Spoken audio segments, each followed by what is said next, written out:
Good morning, everybody. It's Jeff Eichen here on a Saturday, and I got this book here underneath my incredible edible morning readings poster. And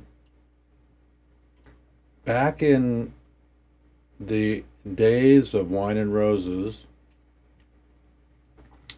COVID-19, I heard something that said, "Don't meditate anymore, contemplate."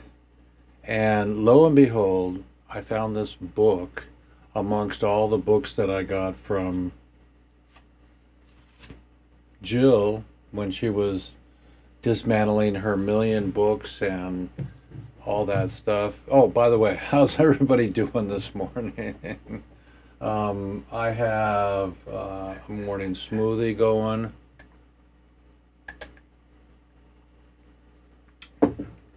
Oh, yeah. Whoa, that's the tart one. But sometimes the medicinal smoothies are really good. Let's see how my settings are doing. Okay, so got my mic, got my settings. Um, Everything's fine. So it's the morning readings with Jeff Eichen, and I just come here to share with you my insights about contemplation. Contemplation is taking one thing into your meditation, stopping in the middle of the day, stopping before you go to sleep, and there you go, and getting your priorities in order to make room to be prolific. I'm printing today, and for my show, and it's kind of fun. This is the morning readings, but here's a photograph I just printed.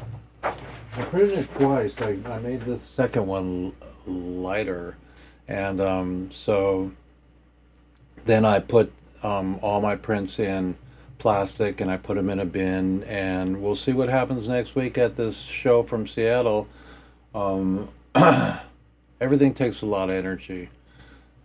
I went to a memorial yesterday for Aaron, and it was just a beautiful time to see the children holding on to each other because they lost one of their main, besties. And so, very amazing how things work. So, don't let your children get too depressed. Give them medicine, which is love. So, I'm going to read a little bit about the Everything Belongs book. Let's see what they say here.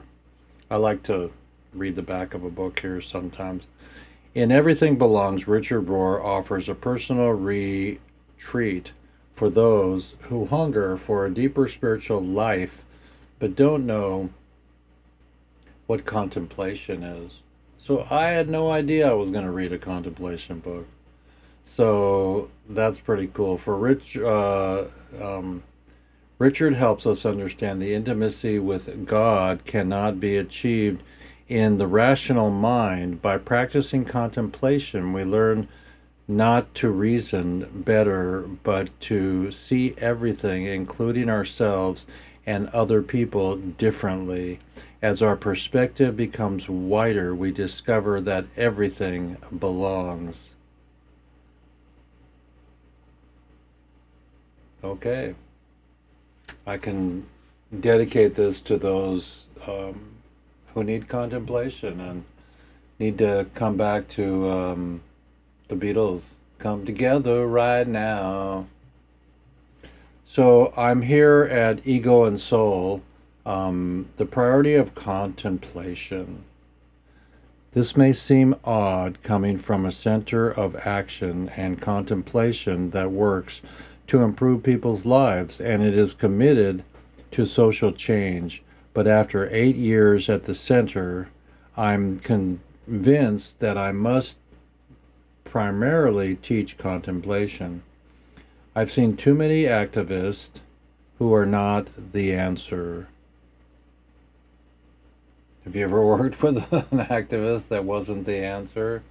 They were in it for whatever. And so their head answer is largely correct, but the energy, the style, and the soul are not.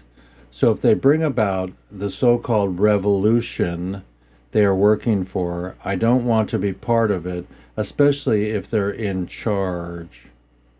They might have the answer, but they are not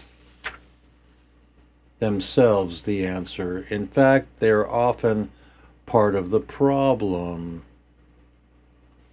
Have you ever had resistance with somebody you're working with, and you couldn't figure out why? Maybe the angels spare us for relationships with humans, people, and business partners, to make room to get the gold. Remember leaning out and trying to get the brass ring when you go around in the merry-go-round? I did that. That was fun. That's one reason that most revolutions fail. They self-destruct from within. Jesus and the great spiritual teachers primarily emphasize transformation of consciousness and soul. Unless that happens, there is no revolution. When the leftists take over, they become as power-seeking and controlling and dominating as their opposers. Because the demon of power has never been exercised, we've seen in social reforms and many grassroots and feminist movements, you want to support them and you agree with many of their ideas, but too often they disappoint. I wonder if Jesus was not referring to the phenomenon when he spoke of throwing out the demons, leaving the place swept and tidy, and then 7 other demons returned, making it worse than before. Matthew 12:45. Overly zealous reforms tend to corrupt the reformers, while they remain incapable of seeing themselves as unreformed. We need less reformation and more transformation. The lie always comes in a new form that looks like enlightenment. We all say that it is, that is it. We all say, this is it. And we jump in and the bandwagon and the new politically correct agenda, and we discover it is run by unenlightened people who in fact do not love God but love themselves. They do not love the truth but love control. The need to be in power and have control to say someone else is wrong. Such enlightenment. Okay, I'll read that again. They need to be in power to have control, and to say someone else is wrong is not enlightenment. Such unenlightened leaders do not love the true freedom for everybody, but freedom for their system that has been a great disappointment with liberals. Liberals often lack the ability to sacrifice the self or create foundations that last. They can't let go of their own need for change and control and stand still in a patient, humble way, as people of faith often can. No surprise that Jesus prayed not just for fruit, but for fruit that will last. John 15:16. A rarity, it seems. To live in the present moment requires change in our inner posture. Instead of expanding or shortening or shoring up the fortress of I, the ego, which culture and often therapy try to help us to do. Contemplation waits to discover what this is I consist of. What is this I? I'm trying to shore up and expand.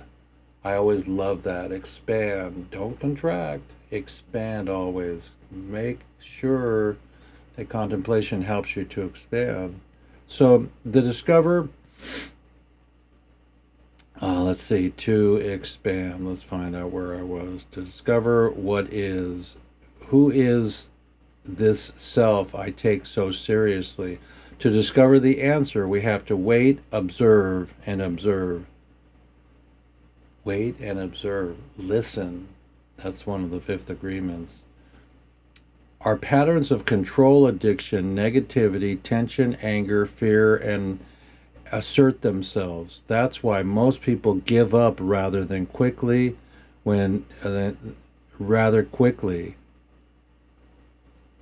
I went to a suicide memorial yesterday. Don't give up, everybody. Know that you are a part of the solution. It was heart-wrenching yesterday to hear these children say how beautiful this soul was and how much they're going to miss him. But we can learn from that. That's why most people give up rather quickly. When Jesus led by the Spirit into the wilderness, the first things that show up are wild beasts. Contemplation is not the first of all consoling. It's only real. But go into the closet, as Jesus says, and the door, only then, when you stop the parade of new voices and ideas, you will see underlying and ever reoccurring patterns. It is a humiliating experience. The first voices we hear are normally negative. They are paranoid and obsessive voices. They are agenda driven and insecure voices. They are lustful and lazy voices. You will want to run, I assure you. When we are nothing, we are fine, positioned to receive everything from Spirit. So I changed the word God to Spirit. It looks like this is the gift of contemplative prayer. A little bit religion-based, this book, but it's okay. It got me to think about the projects that I'm working on and the people that I'm dealing with and who's got the power. It's normally the people with money, and so is being humble and without money make you different, better, expanding, or learning? Or can we all get together and be activists together? What did Abby Hoffman and the cronies teach us back in the day?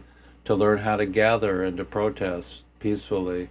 And now they're so deeply selfish that they're killing photographers and reporters and doctors on the front line wearing white, So it's just a really strange time. Going through the memorial yesterday for a child, 24-year-old Aaron. I'm totally amazed that we're still here and doing what we do. So wear your crystals that you like, your amulets that mean something to you. And that's the one I got with a beautiful opal in there. And hold on to them tight, hold on to them when you need them. Say, please give me strength to make it through this day. So I want to say hemp hemp hooray, everybody, and that's what I got for you this morning.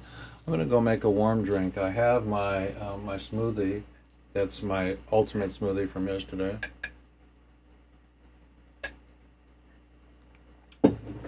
Keep them in the refrigerator.